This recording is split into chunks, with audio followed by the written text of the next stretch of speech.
नमस्कार, मैं पूजा। बिहार न्यूज में आपका स्वागत है। आज है 9 दिसंबर, दिन मंगलवार। खबरों की ओर बढ़ने से पहले एक नजर आज की सुर्खियों पर। आज कैबिनेट बैठक में महत्वपूर्ण फैसलों पर लग सकती है मुहर। नौकरी और रोजगार से जुड़ी महत्वपूर्ण घोषणाओं की है उम्मीद। दोपहर 3 बजे शुरू होगी ये बैठक।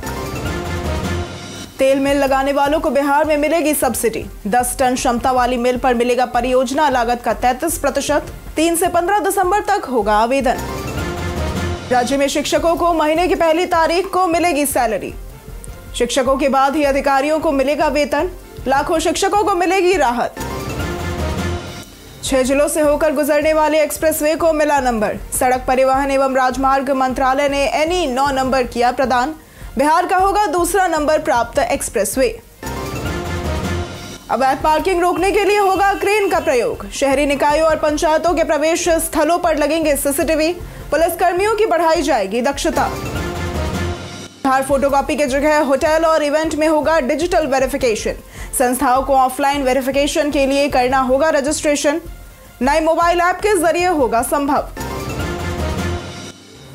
आज होगा भारत बनाम साउथ अफ्रीका का रोमांचक मुकाबला। सूर्य कुमार यादव और शुभमन गिल संभालेंगे भारतीय टीम की कमान।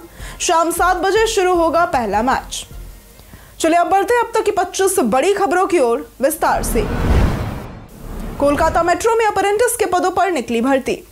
कोलकाता मेट्रो रेल प्राधिकरण में 128 एक्ट अप्रेंटिस पदों पर भर्ती की जाएगी।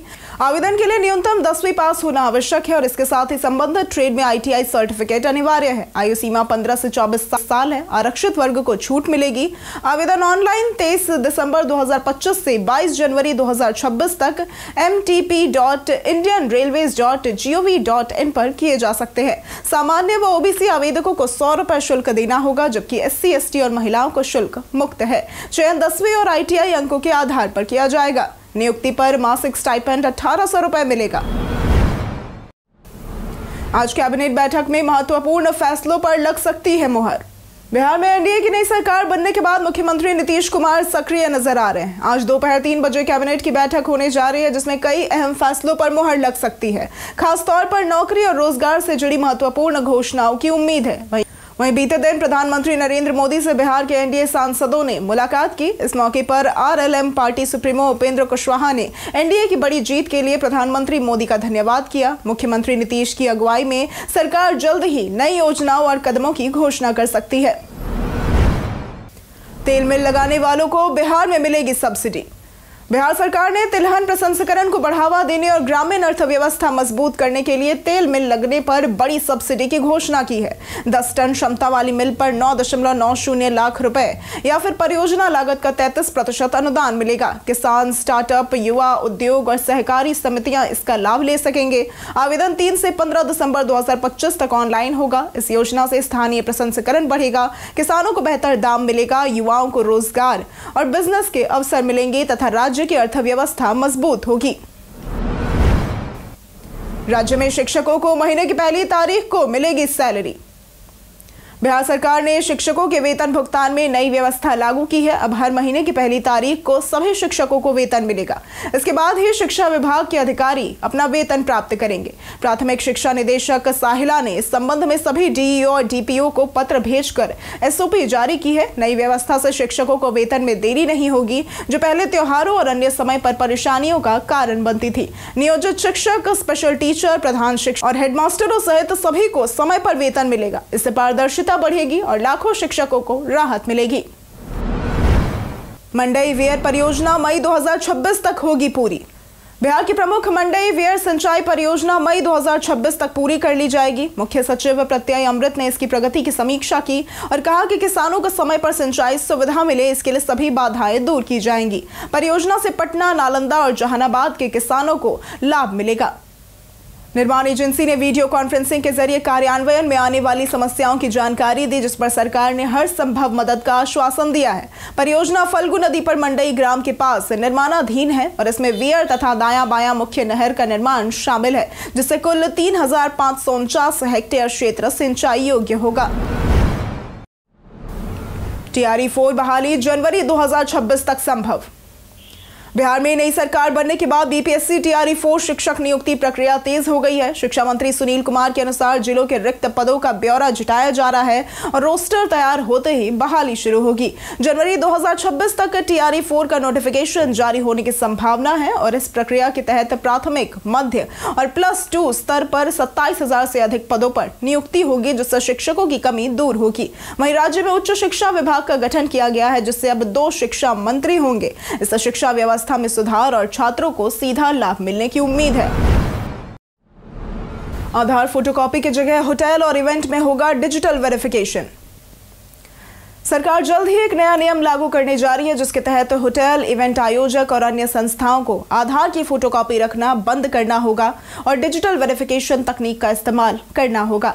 यूआईडीएआई के सीईओ भुवनेश कुमार ने बताया कि संस्थाओं को ऑफलाइन वेरिफिकेशन के लिए रजिस्ट्रेशन करना होगा, जो क्यूआर कोड या नए मोबाइल ऐप के जरिए संभव होगा। यूआईडीएआई का नया ऐप बीटा टेस्टिंग में है, जो ऑफलाइन वेरिफिकेशन, पता अपडेट और परिवार सदस्यों को जोड़ने की सुविधा देगा। इससे कागजी काम कम होगा, डेटा सुरक्षा बढ़ेगी और यूजर प्राइवेसी मजबूत होगी। बिहार में कलाकारों को मिलेगी मासिक पेंशन। बिहार के पर्यटन, कला, संस्कृति एवं युवा विभाग के मंत्री अरुण शंकर प्रसाद ने मधुबनी के बासुपट्टी में राज्य के कलाकारों को 3,000 रुपए मासिक पेंशन देने की बीते दिन घोषणा की। उन्होंने बताया कि बिहार में विकास तेजी से हो रहा है और सीतामढ़ी में 882 करोड़ रुपए की लागत से भव्य सीता माता मंदिर का निर्माण शुरू हो चुका है। राज्य में 5 5 स्टार होटलों का निर्माण भी जारी है। मंत्री ने मधुबनी के धार्मिक और ऐतिहासिक स्थलों को पर्यटन केंद्र के रूप में विकसित करने की बात कही और कई मंदिरों में 4 दीवारी निर्माण का शिलान्यास भी किया। 4 साल के इंटीग्रेटेड बीएड कोर्स की पहली मेरिट लिस्ट हुई जारी। बाबा साहेब भीमराव अंबेडकर बिहार यूनिवर्सिटी ने 4 साल के इंटीग्रेटेड बीएड कोर्स की पहली मेरिट लिस्ट जारी कर दी। उम्मीदवार अपनी सूची बिहार CET-INT-BED.BRABU.in पर चेक कर सकते हैं। पहली लिस्ट में नाम आने वाले छात्रों का दाखिला 8 दिसंबर 2025 से 18 दिसंबर 2025 तक होगा और कॉलेजों को 19 दिसंबर तक फाइनल लिस्ट यूनिवर्सिटी को भेजनी है। दाखिले के लिए 10वीं या 12वीं की मार्कशीट, एडमिट कार्ड, आधार या सरकारी आईडी, पासपोर्ट फोटो, जाति या आय प्रमाण पत्र इत्यादि आवश्यक है। प्रक्रिया में फीस जमा और डॉक्यूमेंट वेरिफिकेशन शामिल है। जिनका नाम पहली लिस्ट में नहीं आया वे दूसरी या तीसरी लिस्ट का इंतजार करें। विभिन्न राज्यों के 10 युवा अधिकारी बिहार कैडर में शामिल। यूनियन पब्लिक सर्विस कमीशन ने 2024 सिविल सर्विस परीक्षा में चयनित आईएएस अधिकारियों की कैडर अलॉटमेंट लिस्ट जारी कर दी है। इस लिस्ट में देश के विभिन्न राज्यों के 10 युवा अधिकारी बिहार कैडर में शामिल हुए हैं। सीतामढ़ी के राजकृष्ण झा ने ऑल इंडिया रैंक 8 हासिल की और उन्हें होम कैडर बिहार मिला। अन्य शामिल अधिकारी झारखंड, मध्य प्रदेश, दिल्ली, राजस्थान और उत्तराखंड के हैं। रिजल्ट 22 अप्रैल 2025 को घोषित हुआ था, जिसमें 1009 उम्मीदवार सफल हुए थे। सर्विस अलॉटमेंट के बाद 179 आईएएस अधिकारियों की फाइनल कैडर लिस्ट भी जारी की गई। एंड्रॉयड में कैसे लगाएं सिम नंबर का पता। सिम नंबर या ICCID एक 19 से 20 अंकों का यूनिक सीरियल नंबर होता है, जिससे आपका सिम नेटवर्क से लिंक होता है। यह नंबर कैरियर स्विच, कनेक्टिविटी, समस्या समाधान और ई सिम एक्टिवेशन में जरूरी है। एंड्रॉयड फोन में से सेटिंग्स में जाकर, अबाउट फोन में जाकर, फिर स्टेटस में जाकर सिम स्टेटस से इसे देखा जा सकता है। सिम कार्ड निकालकर पीछे भी नंबर पढ़ा जा सकता है। यदि नंबर मिट गया हो तो कुछ फोन #06# डायल करने पर IMEI के साथ ICCID भी दिखाते हैं। थर्ड पार्टी ऐप से ICCID पता करना सुरक्षित है। फोन बंद होने पर भी सिम निकालकर पीछे लिखा ICCID देखा जा सकता है। 6 जिलों से होकर गुजरने वाले एक्सप्रेसवे को मिला नंबर। पटना पूर्णिया एक्सप्रेसवे को सड़क परिवहन एवं राजमार्ग मंत्रालय ने NE 9 नंबर दिया है और यह देश का 9वां एक्सप्रेसवे और बिहार का दूसरा नंबर प्राप्त एक्सप्रेसवे बन गया है। इसका निर्माण PPP अप्रेजल कमेटी की मंजूरी के बाद केंद्रीय कैबिनेट की अनुमति पर निविदा के जरिए होगा। यह एक्सप्रेसवे 6 जिलों वैशाली, समस्तीपुर, मधेपुरा, दरभंगा, सहरसा और पूर्णिया से गुजरेगा। कुल 2184.2 हेक्टेयर जमीन अधिग्रहित करनी है, जिसमें वैशाली में 355.06, समस्तीपुर में 613.98, दरभंगा में 142.93, सहरसा में 414.8, मधेपुरा में 164.21 493.01 और पूर्णिया में 493.31 हेक्टेयर शामिल है। अलाइनमेंट जनवरी में स्वीकृत हुआ था। बिश्नोई गैंग की धमकी के बाद बढ़ाई गई पवन सिंह की सुरक्षा। मुंबई में भोजपुरी स्टार पवन सिंह को व्हाट्सएप पर जान से मारने की धमकी मिलने के बाद सुरक्षा बढ़ा दी गई है। ओशिवारा पुलिस स्टेशन में शिकायत दर्ज कराते ही उनके घर के बाहर अतिरिक्त पुलिस तैनात की गई। धमकी में कहा गया था कि यदि वे सलमान खान के शो बिग बॉस की शूटिंग करेंगे तो उन्हें मार दिया जाएगा। धमकी के बावजूद उन्होंने शूटिंग पूरी की। चुनाव प्रचार के दौरान मिली Y+ सुरक्षा अब उनके पास नहीं है, लेकिन पुलिस ने अस्थायी तौर पर उन्हें सुरक्षा दी है। मामले में FIR दर्ज कर ली गई है और आरोपी की पहचान कर गिरफ्तारी की कोशिश जारी है। अवैध पार्किंग रोकने के लिए होगा क्रेन का प्रयोग। उप मुख्यमंत्री सम्राट चौधरी ने राज्य में यातायात व्यवस्था सुधारने के लिए कई कदमों की घोषणा की है। उन्होंने सभी शहरी निकायों और पंचायतों के प्रवेश व निर्गम स्थलों पर CCTV कैमरे लगाने, अवैध पार्किंग रोकने के लिए विभागीय और निजी क्रेन का प्रयोग करने और ट्रैफिक पुलिस बल बढ़ाने का निर्देश दिया। राज्य में यातायात प्रशिक्षण संस्थान स्थापित कर पुलिस कर्मियों की दक्षता बढ़ाई जाएगी। रेलवे जंक्शन, व्यस्त चौराहों व जाम वाली जगहों पर कमांड एंड कंट्रोल सेंटर बनाए जाएंगे। इसके साथ ही स्कूल, कॉलेज और स्थानीय क्षेत्रों में यातायात नियमों की जागरूकता अभियान चलाया जाएगा। रिटायर्ड अधिकारी चंद्रशेखर झा पर करोड़ों की ठगी का आरोप। बिहार प्रशासनिक सेवा के रिटायर्ड अधिकारी चंद्रशेखर झा पर सरकारी खजाने से करीब 4.5 करोड़ रुपए का घोटाला करने का आरोप साबित हुआ। भागलपुर के पीरपैंती प्रखंड के BDO रहते हुए उन्होंने सृजन महिला विकास समिति के खाते में अवैध रूप से धन ट्रांसफर किया और अपनी पत्नी के फ्लैट का भुगतान भी किया। CBI ने 16 अगस्त 2018 को मामला दर्ज कर जांच की और विधि विभाग ने 4 अक्टूबर 2024 को अभियोजन की मंजूरी दी। 12 जुलाई 2025 को आरोप पत्र पेश होने के बाद सामान्य प्रशासन विभाग ने उनकी पेंशन 100% कटौती करने का निर्णय लिया है।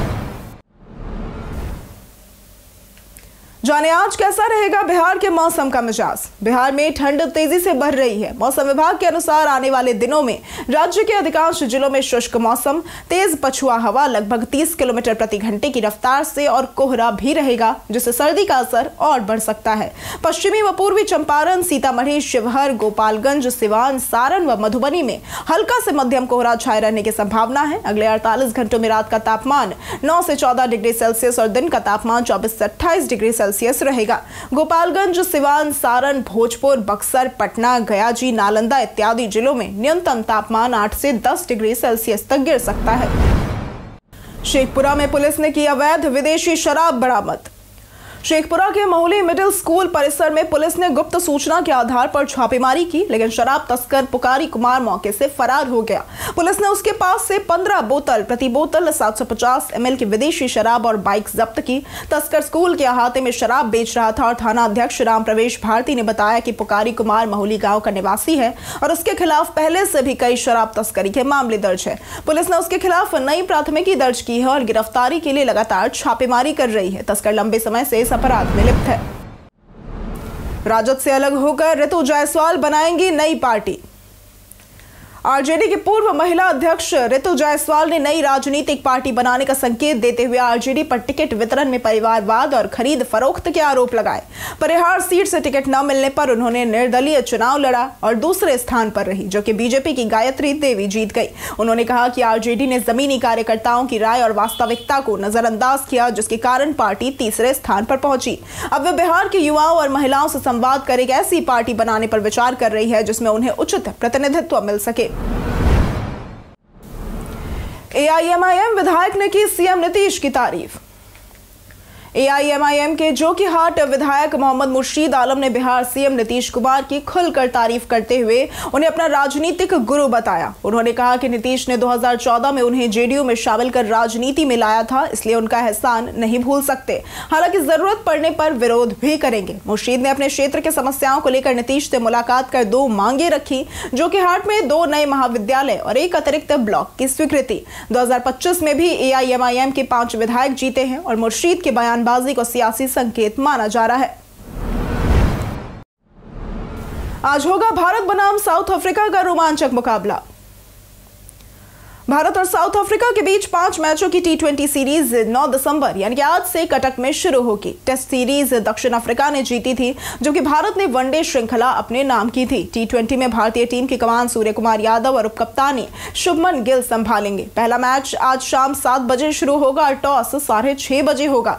यह सीरीज अगले साल होने वाली टी20 वर्ल्ड कप की तैयारियों के लिए अहम है। बाकी मैच 11 दिसंबर को चंडीगढ़ में, 14 दिसंबर को धर्मशाला में, 17 दिसंबर को लखनऊ में और 19 दिसंबर को अहमदाबाद को खेले जाएंगे।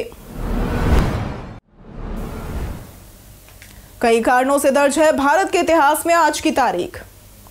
आज की तारीख में 2008 में इसरो ने यूरोप के प्रसिद्ध उपग्रह प्रणाली विशेषज्ञ EADM एस्ट्रियस के लिए सैटेलाइट का निर्माण किया था। 1945 में आज के दिन शत्रुघ्न सिन्हा का जन्म हुआ था। यह हिंदी फिल्मों के प्रसिद्ध अभिनेता थे। 1929 में रघुवर सहाय का जन्म हुआ था। यह हिंदी के साहित्यकार व पत्रकार थे। 1484 में संत सूरदास का जन्म हुआ था। ये महान कवि थे। 2020 में मंगलेश डबराल का निधन हुआ था। यह हिंदी के प्रख्यात कवि, पत्रकार व साहित्य अकादमी पुरस्कार से सम्मानित साहित्यकार थे। 1924 में गोविंद सिंह राठौर का निधन हुआ था। ये भारत के जाबाज सैनिकों में से एक थे। आपकी कार में भी लगा है ब्लैक टिंट, तो हो जाए सावधान। सड़कों पर अक्सर कारों में ब्लैक टिंट देखा जाता है, लेकिन प्राइवेट वाहनों को गहरे टिंट की अनुमति नहीं है। केवल लिमिटेड ट्रांसपेरेंट फिल्म ही कानूनी तौर पर सही माने जाते हैं। पुलिस चेकिंग में ब्लैक फिल्म मिलने पर चालान कटता है। गहरे टिंट की अनुमति केवल हाई प्रोफाइल सरकारी अधिकारी, जज, पुलिस के विशेष अधिकारी और Z या Z+ सुरक्षा वाले लोगों को ही होती है, जिसके लिए सुरक्षा एजेंसी की सिफारिश और सरकार की मंजूरी जरूरी है। आम वाहनों के लिए फ्रंट या रियर विंडशील्ड में 70% और साइड ग्लास में 50% की विजिबिलिटी अनिवार्य है। उल्लंघन पर जुर्माना 500 से 1000 रुपए और दोहराने पर वाहन सीज भी हो सकता है। RBI ने की सिक्कों की प्रामाणिकता स्पष्ट। भारतीय रिजर्व बैंक यानी कि RBI ने सिक्कों को लेकर लोगों को जागरूक किया है। RBI ने बताया है कि एक ही मूल्य वर्ग के सिक्कों के अलग अलग डिजाइन होते हुए भी वे वैध मुद्रा है और साथ साथ प्रचलन में रहते हैं। 50 पैसे, 1 रुपए, 2 रुपए, 5 रुपए, 10 रुपए और 20 रुपए के सभी सिक्के कानूनी रूप से मान्य हैं और लंबे समय तक इस्तेमाल किए जा सकते हैं। रिजर्व बैंक ने सिक्कों के बारे में अफवाहों या फिर भ्रामक जानकारी पर भरोसा न करने की सलाह दी है और जनता से आग्रह किया है कि वे सतर्क रहे, जानकार बने और वैध सिक्कों को बेझिझक स्वीकार करे। सारा अली खान ने सुशांत सिंह राजपूत को किया याद। अभिनेत्री सारा अली खान ने 7 दिसंबर को अपनी पहली फिल्म केदारनाथ के 7 साल पूरे होने पर इंस्टाग्राम पर कुछ यादें साझा की। उन्होंने लिखा कि वो 2017 में लौटकर उस जादुई समय के हर पल को फिर से जीना चाहेंगी और फिल्म ने उन्हें बहुत कुछ सिखाया। सारा ने दिवंगत सुशांत सिंह राजपूत, निर्देशक अभिषेक कपूर और अन्य सहयोगियों का धन्यवाद दिया, जिन्होंने उन्हें नई चीजों से परिचित कराया और उनकी जिज्ञासा और सीखने की चाह बनाए रखी। फिल्म 2018 में आई थी और 2013 की उत्तराखंड बाढ़ पर आधारित थी और बॉक्स ऑफिस पर सफल साबित रही थी। घरेलू शेयर बाजार में आई भारी गिरावट। 8 दिसंबर 2025 को घरेलू शेयर बाजार में भारी गिरावट दर्ज की गई, क्योंकि फेडरल रिजर्व की नीतिगत घोषणाओं से पहले निवेशक सतर्क रहे। BSE सेंसेक्स 609 अंकों की गिरावट के साथ 85,102 पर और निफ्टी 226 अंकों की गिरावट के साथ 25,960 पर बंद हुआ। सेंसेक्स की 30 में से 26 कंपनियों के शेयर टूटे, जिनमें BEL, Zomato, Trent, Tata steel और SBI प्रमुख रहे। टेक महिंद्रा, HCL टेक और रिलायंस के शेयर बढ़त में रहे। अगर बात करें FII आउटफ्लो की, तो FII आउटफ्लो, करेंसी कमजोरी और जापानी बॉन्ड यील्ड में बढ़ोतरी से बाजार पर दबाव पड़ा। एशियाई बाजारों में मिश्रित रुख देखा गया। हम प्रतिदिन आपसे 5 ऐसे जरूरी सवाल और उसके जवाब बताएंगे जो कि BPSC, बिहार पुलिस, दारोगा समेत SSC जैसे अन्य प्रतियोगी परीक्षाओं में काम आएंगे। सवाल इतिहास, बिहार स्पेशल, विज्ञान, करंट अफेयर्स और भूगोल से रहेंगे। पूछे गए 5 सवालों में आपने कितना सही उत्तर दिया, ये हमें कॉमेंट करके जरूर बताएं। हमारा पहला सवाल है, जैन धर्म ग्रंथों के अनुसार खुले कमलों वाला तालाब किसका प्रतीक है? ए, समर्पित अनुयायियों का एक समूह जो सेवा करेगा। बी, दिव्य आत्माओं की उपस्थिति जो कारण का प्रचार करेगी। सी, मन की शुद्धता की प्राप्ति या फिर डी, ब्रह्मांड ज्ञान से अवगत होगा। इसका सही जवाब है बी, दिव्य आत्माओं की उपस्थिति जो कारण का प्रचार करेगी।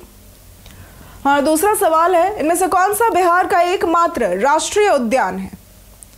ए, नागरहोल राष्ट्रीय उद्यान, बी, अंशी राष्ट्रीय उद्यान, सी, बलफकरम राष्ट्रीय उद्यान या फिर डी, वाल्मीकि राष्ट्रीय उद्यान। इसका सही जवाब है डी, वाल्मीकि राष्ट्रीय उद्यान। हमारा तीसरा सवाल है, सुलभ इंटरनेशनल के संस्थापक कौन है? ए बिंदेश्वर पाठक, बी मोहन मिश्रा, सी नरेंद्र कुमार पांडे या फिर डी आचार्य शिवपूजन सहाय। इसका सही जवाब है ए, बिंदेश्वर पाठक। हमारा चौथा सवाल है, डॉक्टर राजेंद्र प्रसाद किस जेल में कैद थे? A cellular jail, B Bankipur jail, C Nittu Kaltheri jail या फिर डी तिहाड़ जेल। इसका सही जवाब है बी, बांकीपुर जेल। हमारा पांचवा सवाल है, इनमें से किस पार्क को बिहार का पहला प्लास्टिक मुक्त क्षेत्र घोषित किया गया है? ए बुद्धा स्मृति पार्क, बी संजय गांधी जैविक पार्क, सी राजधानी वाटिका या फिर डी अनुग्रह नारायण पार्क। इसका सही जवाब है बी, संजय गांधी जैविक पार्क। बीते दिन हमारे द्वारा पूछे गए सवाल का जवाब आप लोगों में से बहुत लोगों ने हमारे कमेंट सेक्शन में लिख कर दिया है। जिन्होंने हमारे द्वारा पूछे गए सवाल का जवाब दिया है उनके नाम है राजेश मांझी, ध्यान राम, दिलीप कुमार, विजय कुमार, सूरज रॉय, ब्रजमोहन राय, राजीव कुमार, पंकज राज, कृष्णा प्रसाद, अनिल कुमार, श्रवण कुमार, अमरजीत कुमार, अतीक खान, हरेंद्र सिंह, अनवर करीम खान, अब्दुल मन्नान, संजीव कुमार, लक्ष्मी मेहता, मधुलता, विजय घायल, कुंदन कुमार, मुकेश कुमार, शिव शक्ति, साक्षी सिंह, कुश कुमार यादव, आदित्य पासवान और मुरली पासवान। इसी के साथ बढ़ते हैं आज के सवाल की ओर। आज का सवाल है, क्या आप बिहार की बिजली व्यवस्था से संतुष्ट हैं? आप अपना जवाब हमें हमारे कमेंट सेक्शन में लिखकर जरूर बताएं। आज के लिए सिर्फ इतना ही। बिहार की तमाम खबरों के साथ बने रहने के लिए देखते रहे बिहारी न्यूज। और साथ ही अगर आप यूट्यूब चैनल पर देख रहे हैं तो चैनल को सब्सक्राइब करें, और अगर आप फेसबुक पेज पर देख रहे हैं तो लाइक और फॉलो जरूर करें।